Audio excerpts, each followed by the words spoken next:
On the Track is a monthly webTV show about cryptozoology, natural history, green issues and whatever else the team feel like making up as they go along.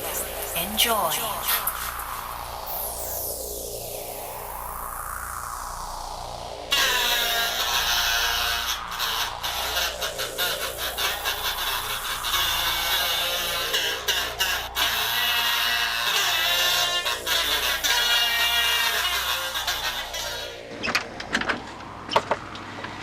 The festive season is upon us, and celebrities big and small are already making their Christmas records. And this year, Wally is blessing us with his festive offering.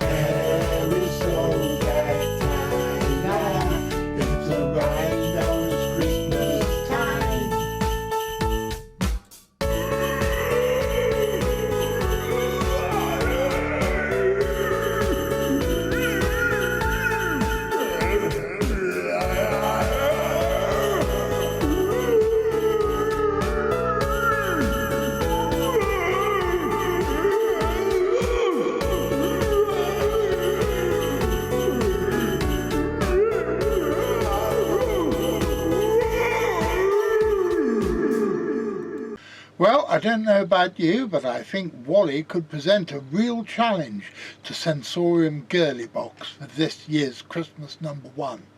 My name's John Downs and welcome to another episode of On the Track.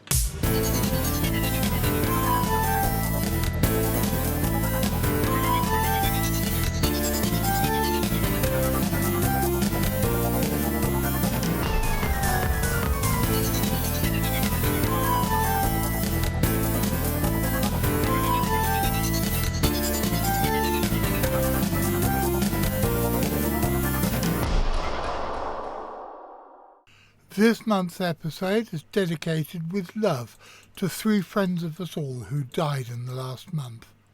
First of all, our friend and colleague John Brodie Good, who wrote both for Gonzo Weekly and for Animals and Men, and to 2 musicians, Duncan Sandy Sanderson and Larry Wallace, both of the anarchic band The Pink Fairies. They all have gone to the great gig in the sky this month, and all 3 of them will be sorely missed. I was very excited recently when I heard that a poor beagle shark had been filmed off the Scilly Isles. What I didn't realise was that poor beagle sharks, though uncommon, are seen quite regularly in British waters. They are part of a group called mackerel sharks and are often achieve a length of 8.5 feet. Peculiarly, these fish are found in the cold and temperate waters of both the North and Southern Hemisphere, although those in the Northern Hemisphere appear to be both larger and darker in colour. There are very few reports of shark attacks involving the species, but they are of doubtful provenance, and we suggest that you do not take them very seriously. Indeed, there are very few reports of shark-related deaths in British waters, and those reports that do exist are not what you would normally call shark attacks. For example, in 1956, 2 men were killed after an encounter with a shark off the Lizard in Cornwall, but it wasn't quite the classic shark attack you might imagine. Richard Kirby and Leslie Nye were both civilian able seamen with the Admiralty Yard Craft Service, providing support for divers operating from HMS Burley. After a sizable shark was spotted near the ship, driving officer Lieutenant Commander Brooks led an expedition in a small motorboat to scare the shark away. The plan was to throw boxes of TNT overboard near the predator, in the hope that the explosions would drive it away. Unfortunately, the boxes of explosives were thrown a little too close to the shark. A rope binding 2 of the boxes together snagged around the animal's dorsal fin as it was swimming away. Even that might have been fine if the creature had not decided at the very moment to turn itself into a kind of living torpedo. Commander J. Bailey of the HMS Burley told the coroner at the time it was a very good shot. The line linking the 2 charges straddled the shark and caught around either its dorsal fin or its tail, so they were hanging either side of the shark with the fuses burning. The boat started to turn away from the shark, but the shark turned round, made for the boat, and was underneath when the 2 charges exploded. The speedboat was completely destroyed by the force of the explosion. Lieutenant Commander Brooks and 1 other man survived. The shark is also presumed to have perished in the incident. It is hard not to feel sorry for the shark, and to feel that, to a certain extent at least, the men deserved their fate purely for being so stupid. A couple of years back, we covered a story about a shark seen off the coast of near Plymouth. Several people at the time thought it could have been a great white. The great white shark is undoubtedly the king of the elasmobranchs, and it would be fantastic to have them in British waters. Every summer somebody reports seeing one, but today at least, none of these stories have ever been proven to be true, and at least one was a barefaced fake. A British man called Kevin Keeble, who had been on holiday in South Africa, took a film of a great white shark in 2007, but when he returned to the UK he claimed it had been taken off the coast of Cornwall. However, climate change is affecting the oceans even more than it is affecting life on land, and there is no doubt that quite a few creatures normally associated with warmer climes are finding their way into British waters. None of us here at On the Track would be particularly surprised if one of those out-of-place marine creatures turned out to be a great white shark. So, is it safe to go back in the water? Well, the answer is not quite, because just after we'd finished recording that last piece, this was found on a beach in Cornwall, and it appears to be half a dead dolphin that on the upper half, on the bit that's left, there appear to be bite marks from huge teeth. Now, you've heard me talk about my old mate Richard Muirhead, who's one of the two best researchers I know, well, the other best researcher I know, and there really isn't much to hold a candle between them. It's a guy called Nigel Wright. And Nigel Wright sent me this the other morning, and I think it is really quite extraordinary. According to, and I hate to say this, according to the Daily Mirror, which means we really, again, I just don't like it when my primary sources for research end up being tabloid newspapers. But the story goes, a shark may be lurking the British coast.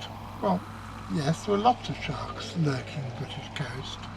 After a dead dolphin washed up, it looked like it was bitten in half. Gruesome pictures show the bottom half of the dead dolphin is completely missing, and on the upper half there appear to be bite marks and huge teeth. Onlookers say that they believe the sickening state of the dolphin's remains in Harlyn Bay near Padstow, Cornwall, could have been the result of an attack by a shark. Rumours of a great white shark stalking Britain have been rife for years, and earlier this year fishermen from Devon said they'd seen them stalking the south coast. Do sharks stalk? They're just chilling. just cruising along. So actually, if one of the sharks had been doing what you say and had eaten a female dog. A dog? Yeah. It would have been chilling with my bitch. Yeah. Well, I thought it was funny. Rumours of a great white shark stalking Britain, and still don't think they stalk, have been rife for years. One witness who came across the mutilated carcass said, "My initial thought when I saw it was a shark attack." Well, you wouldn't think it was a zebra attack, would you? Unless, of course, you were Boris Johnson, and then, of course, it was all down to the fault of the leader of Her Majesty's opposition. You can see what looks like teeth marks, and I can't think of anything else that could have done this. So, Charlotte, you're the shark freak. You know more about sharks than I do. And although you told me just before we started filming that you don't know how much force it would take to bite a dolphin in half, and you ignored me when I said that you ought to go out, find a dead dolphin and try and bite it in half, just in the spirit of scientific investigation. But what do you think? I think it is very likely to be one of the bigger sharks, definitely a great white or something along those lines. I think a shark can bite with just over a ton of force, so that would be definitely strong enough to bite through something. But I just... A ton of force, that's... Oh, that's not necessarily proven. That's sort of computer engineered and things like that, because they haven't officially tested it. Yeah, but that's an estimate.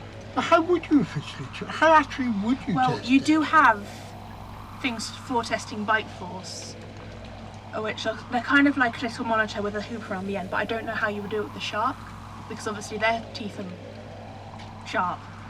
Is that right? Sharp and shark.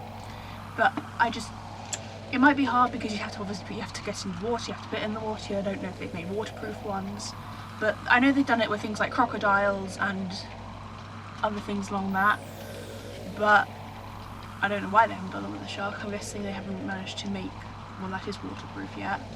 But computer engineers and computer engineering and stuff like that and estimates have put about at 8,000 newtons, which equates to over a ton actually, and that would be strong enough to bite through something, but obviously I don't really know. So, silliness out the window just for a few moments. If you were going to make a bet, and yes, ladies and gentlemen, I know I am now going to be accused of trying to persuade young ladies who are still under the age of contractual, to take up gambling. Well, tough, I'm not. If you're going to make a bet, do you think great white sharks in British waters?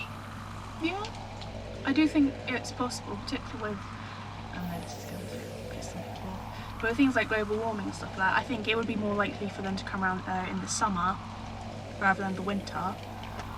But I do think it's definitely possible, because obviously global warming has warmed up the waters and stuff like that, and I think that's going to make it more likely for them to come towards English great waters.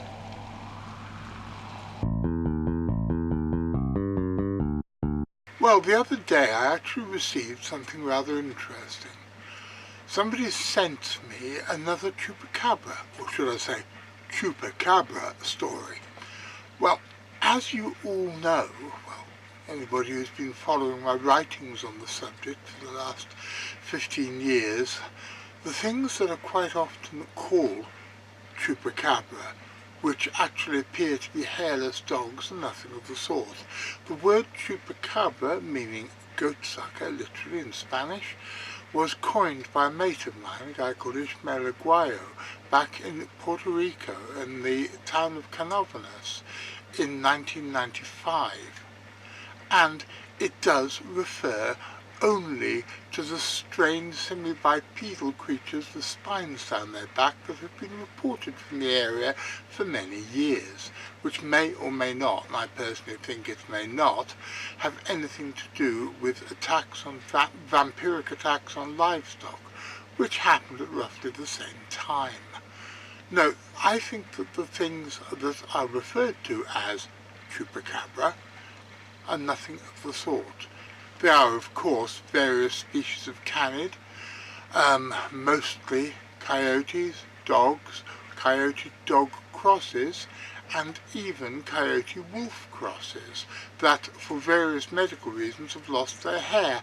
But the thing that I find particularly interesting about them is the fact that they have these weird pads of flesh on, well, what would be their buttocks if dogs had buttocks.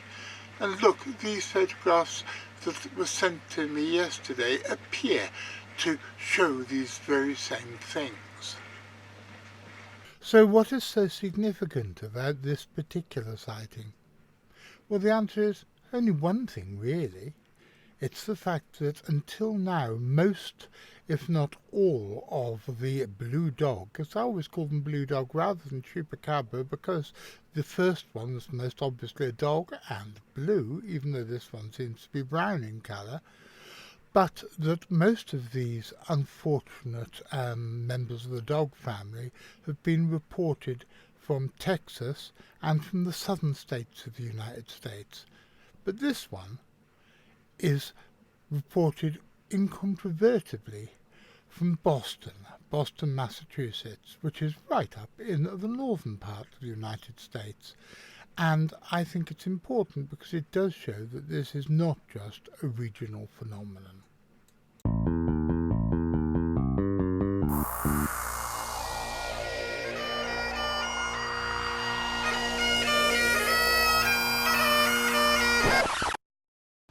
Okay, Charlotte.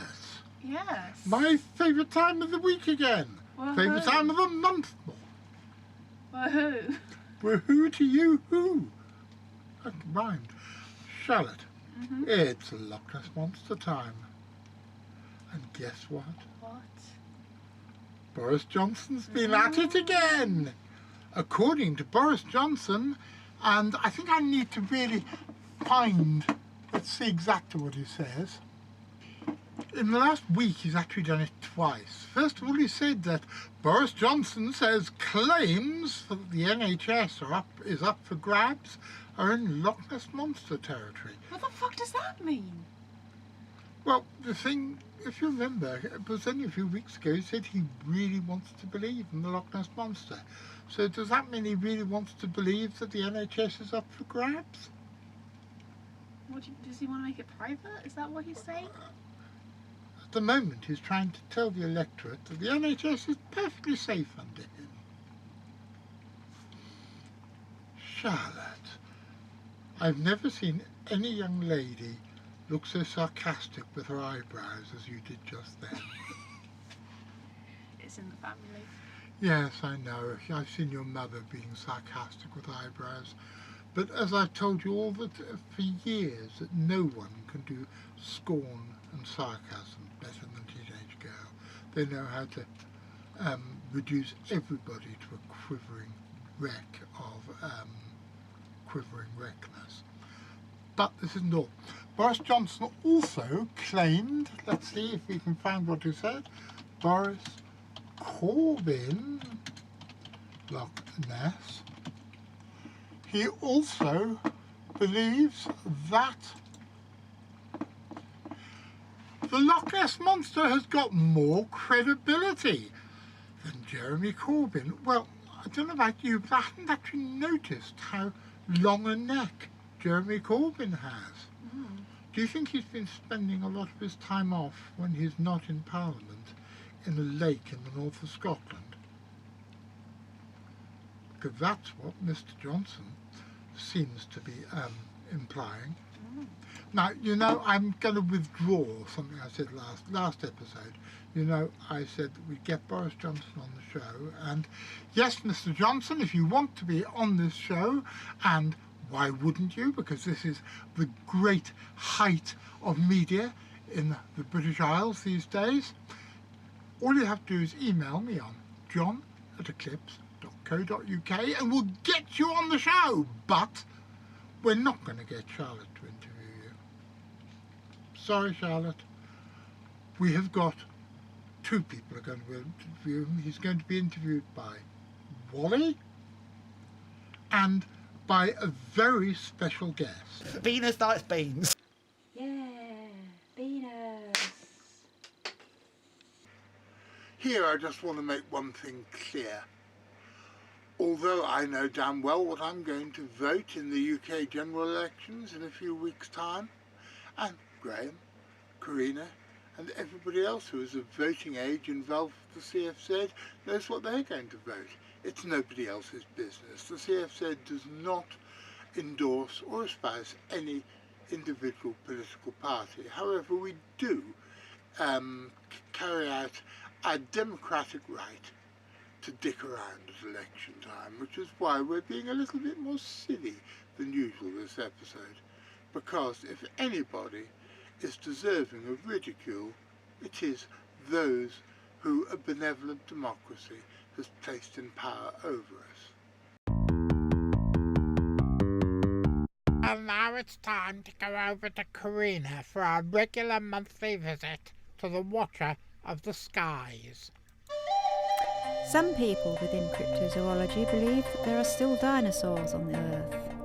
Dinosaurs thrived in the warm temperatures and mild weather of the Mesozoic era.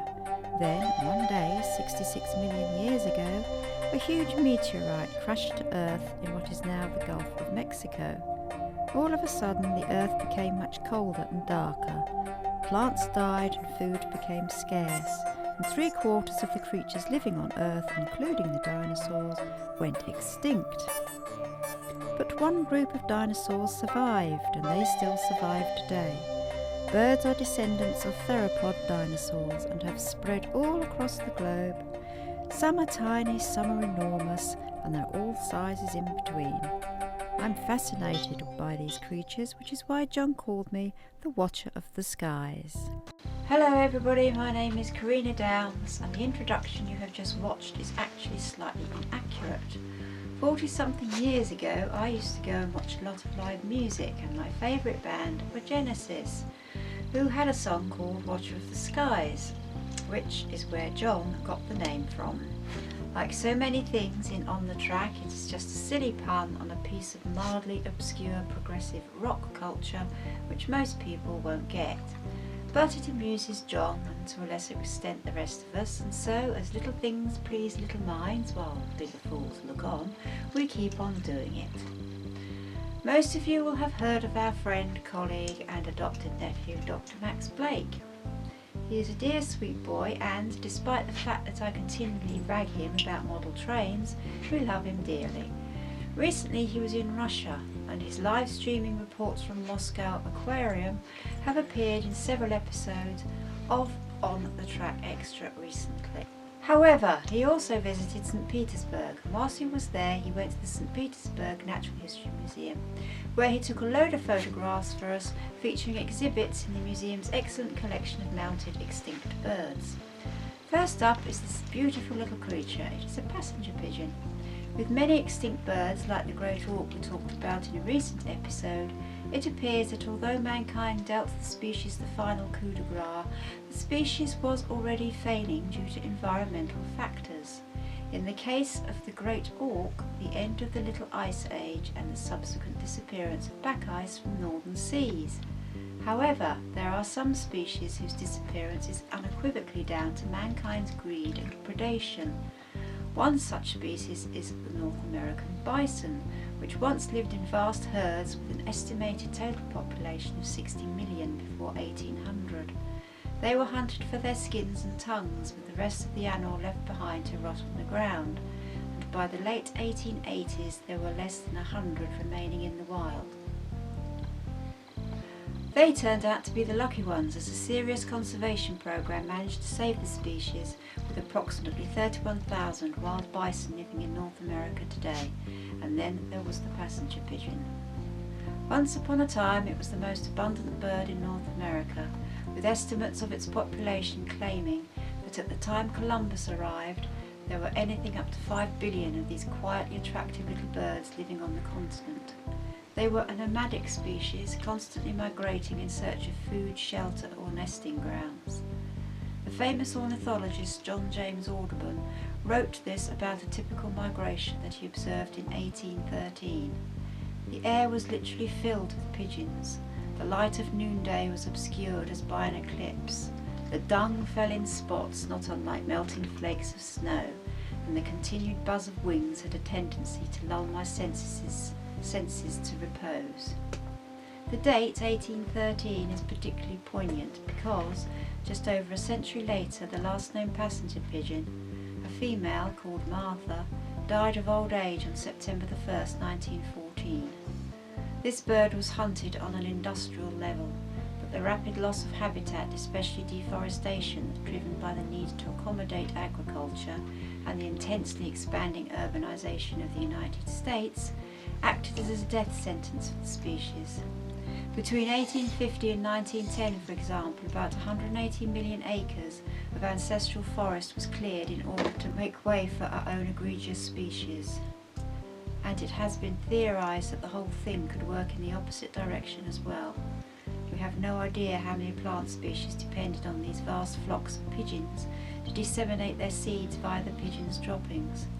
Because these are such iconic birds, it is not surprising that to this day some people claim occasionally to see specimens and claim that the species has not gone extinct after all.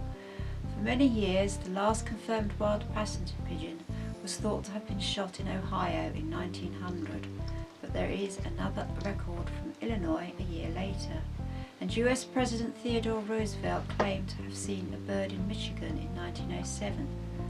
In 1910, the American Ornithologists Union offered a reward of $3,000 for discovering a nest of this species, but it goes without saying that the reward has never been claimed. Here at the centre of for Fortean Zoology, we have mixed feelings about the idea that extinct species can be partially resurrected through genetic modification. In 2003, the first creature to be resurrected in the manner was the Pyrenean ibex, which achieved the doubtful honour of becoming the only species to have gone extinct twice, when the clone died after having been only alive for 7 minutes.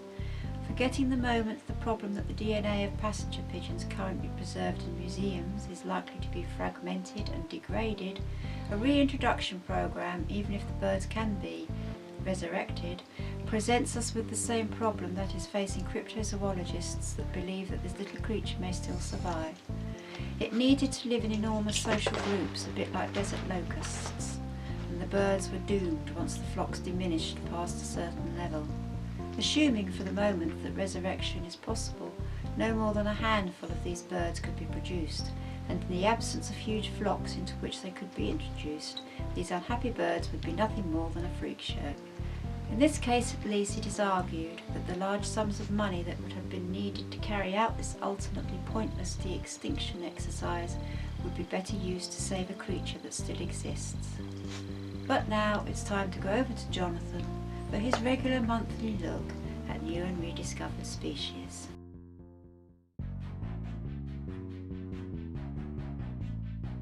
Probably the most important piece of zoological news of the last few weeks was the rediscovery of this little fellow. The Vietnam mouse deer, Tragulus versicolor, first described in 1910 and also known as the silver-backed chevrotain, is a species of even-toed ungulate in the family Tragulidae that at present is only known from Vietnam. It's also the world's smallest known ungulate or hoofed animal. Until 2004 it was generally treated as a subspecies of the greater mouse deer, although it more closely resembles the lesser mouse deer. There have been no confirmed sightings of this animal in the wild for about 30 years, although this is quite possibly due to the difficulty involved in separating it from other mouse deer species and the general absence of field work within its presumed range, rather than its having gone extinct. The Vietnam mouse deer was therefore amongst the 25 most wanted lost species that are the focus of Global Wildlife Conservation's Search for Lost Species initiative. It's interesting, by the way, to note that the thylacine, our totem animal, is at number 6 on that list. In November 2019, it was reported that a team of scientists had successfully photographed the mouse deer in a Vietnamese forest for the first time in 30 years. This is the sort of thing with which cryptozoologists should be concerned, rather than chasing shadows and straying into the realms of science fiction with endless speculation about things like the British Bigfoot.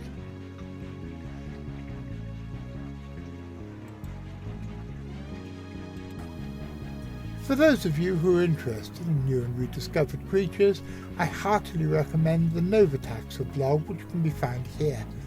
It is one of those websites upon which I waste too many hours of my increasingly depleted time. I would like to also point out that whereas every effort has been made to contact the copyright holders of these photographs, we believe that we are justified in reproducing them in this not-for-profit video using the policy of fair use. However, if there is anybody who believes that their intellectual or legal rights have been infringed, please contact us and we will do our best to bring the matter to a mutually acceptable solution. And first there's this. Well, it's still horrible not having Mother here, but the good news is that she should be coming home at the end of this week, and so by the time you're watching this, she'll be back in her normal position, cuddling Archie on the sofa, and hopefully next month she'll be able to tell you what the month after that show will have in store. But what have we got next month? I have absolutely no idea. But I would like to say thank you very much to Paul Rose and Digitizer 2000 for allowing our special guest appearance by Venus this month. Paul Rose is, as most of you probably know, not only the funniest person I know, but an old friend of the CFZ's who went along to Guyana with Richard and the gang nearly 10 years ago. In fact, it might even be over 10 years ago. I completely lose track of time now. I just put that down to my increasing age and dottiness. And then there's this.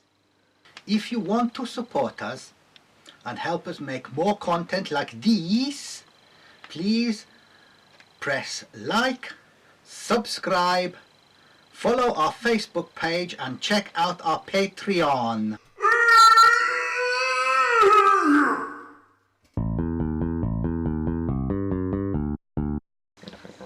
Thank you for watching this episode of On The Track. I hope you enjoyed it and you learned something new. And please tell us what your favourite bit was in the comments down below. Thank you and goodbye. Well, ladies and gentlemen, that's about it for this episode. And before I say goodbye from Archie and me, I'd like to thank you all for watching and thank you all for your support. And I'd like to say a big thank you to all the people who support us on Patreon. And now, for as little as £1 a month, you can get access to subscriber-only videos and all sorts of other stuff as and when I put it up. But I don't want to talk about money now because my parents always told me talking about money was a little bit vulgar. And the Downs family may be all sorts of things, but we're never vulgar. Another month, it'll be the end of 2019, the beginning of a brave new world of 2020. And On The Track will be here with you then, so we can see what the world has in store for us together. So until then, a very happy Christmas, a very prosperous and peaceful New Year, and me and Archie will be seeing you. Hello, it's me again. Between 2000 and 2016, I promoted something that we called the Weird Weekend. It was an annual convention for and by the Centre for Fortean Zoology, and it was aimed at bringing together our members and people from across the world who are interested in what we do, what we have achieved, and what we hope to do in the future. It was a gloriously surreal chemical mixture of hard science, weird shit, and groovy silliness. And you know what? I miss it very much indeed. We knocked it on the head in 2016 largely because of the lack of manpower. The people who'd worked so hard over the years to make the event a success had largely moved away, got new jobs or moved on to other things, and sadly several of them had gone through bitter divorces and 3 of them had died. I miss it so much that a couple of months ago I decided to rebrand our monthly web TV show and try and use it to recapture something of the vibe of the Weird Weekend. On The Track comes out once a month, and in between episodes are episodes of On The Track Extra, which we aim, don't promise, to get out approximately weekly. Why not check out the 2 episodes of On The Track Extra that I'm linking to here at the end? If you haven't seen them already, I suspect you'll enjoy them a lot.